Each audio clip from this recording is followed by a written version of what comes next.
The Ancient Greeks and Agency. There is an ancient theater at Epidaurus in Greece that holds 14,000 people. Built into the hillside, the theater has a spectacular view of mountains and pine trees.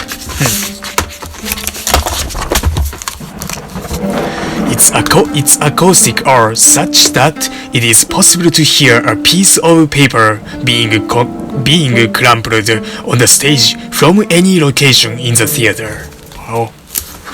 Greeks of the classical period from the 66th to the 3rd century BC traveled for long periods under the difficult conditions to attend plays and poetry readings at Epidaurus from dawn till dusk for several days in a row. To us today, people's love of the theater and their willingness to endure some hardship to indulge it may not seem terribly odd. But among the great civilizations of the day, including Persia, India, and the Middle East, as well as China, it is possible to imagine only the Greeks feeling free enough, being confident enough in their ability to control their own lives, to go on a long journey for the sole of purpose, the sole purpose of their aesthetic enjoyment. The Greeks' contemporaries lived in more or less autocratic societies in which the king's will was law and to defy it was to court death. It would not have been in the ruler's interest to allow his subjects to wander about the countryside, even if his subjects' ties to the land and the routines of the agriculture had allowed them to imagine going on a long journey for a purpose of recreation. Equally astonishing, even to us today, is that the entire Greek nation laid down its tools, including its arms, if city-states were at war with one another, to participate in the Olympics as athlete or audience. Yes. The Greeks, more than any other ancient peoples, and in fact more than the most people on the planet today, had a remarkable sense of personal agency.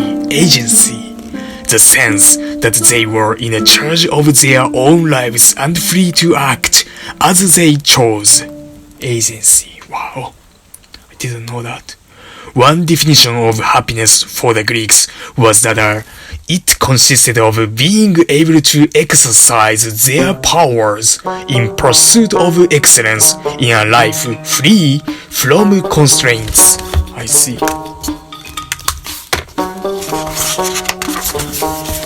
A strong sense of individual identity accompanied the Greek sense of personal agency. Whether it is the Greeks or the Hebrews who invented individualism is a matter of some controversy, but there is no doubt that the Greeks viewed themselves as unique individuals with distinctive attributes and goals. I see. Yeah, look at what they made for the geometry.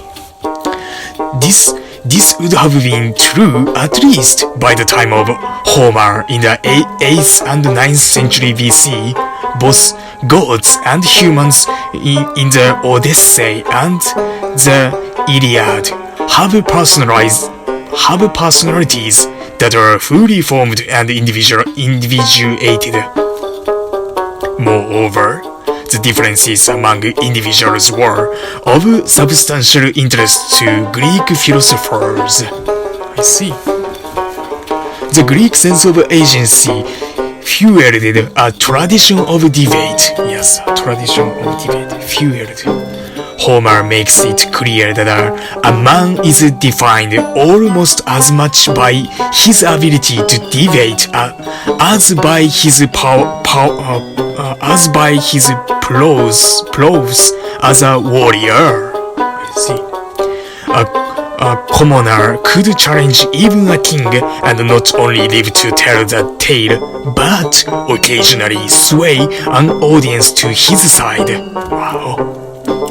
Debates occurred in the marketplace, the political assembly, and even in the military settings.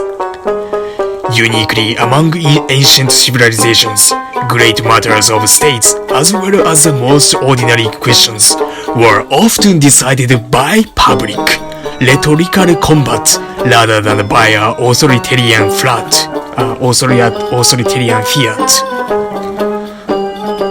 Tyrannies were not common in Greece, and when they arose, were frequently replaced by oligarchies, or beginning in the 5th century BC by democracies. The constitutions of some cities had mechanisms to prevent officials from becoming tyrants. Wow.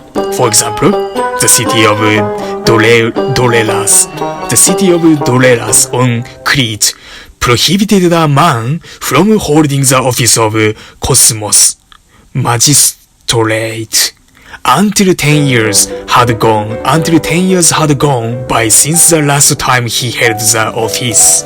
Wow.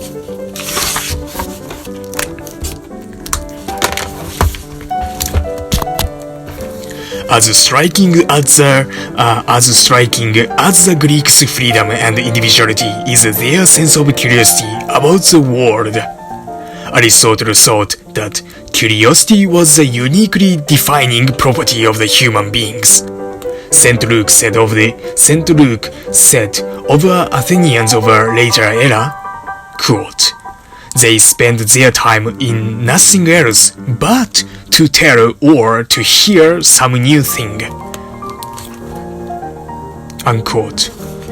The Greeks, far more than their contemporaries, speculated about the nature of the world they found themselves in and created models of it. They constructed these models by categorizing objects and events and generating rules about them that were sufficiently precise for systematic description and explanation. Wow, this is the dawn of Missy, mutually exclusive, Missy, collectively exhaustive. This characterized their advances in, some have said, invention of the field of physics, astronomy, axiomatic geometry, formal logic, rational philosophy, natural history, and ethnography. The word ethnocentric is of Greek origin. The term resulted from the Greeks' recognition that their belief that their way of life was superior to that of the Persians might be based on mere prejudice. They decided it was not.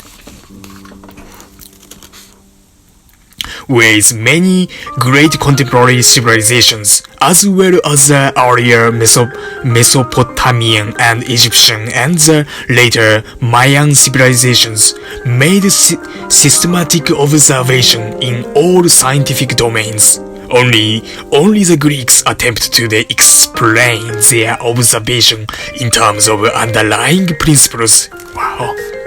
Exploring these principles was a source of pleasure for the Greeks. Our word school comes from the Greek skole, meaning leisure. Wow. So school is leisure, right? Wow. Ishkora is leisure. Leisure meant for the Greeks, among other things, the freedom to pursue knowledge, of course. The merchants of Athens were happy to send their sons to school so that they could indulge their curiosity. Wow. Super.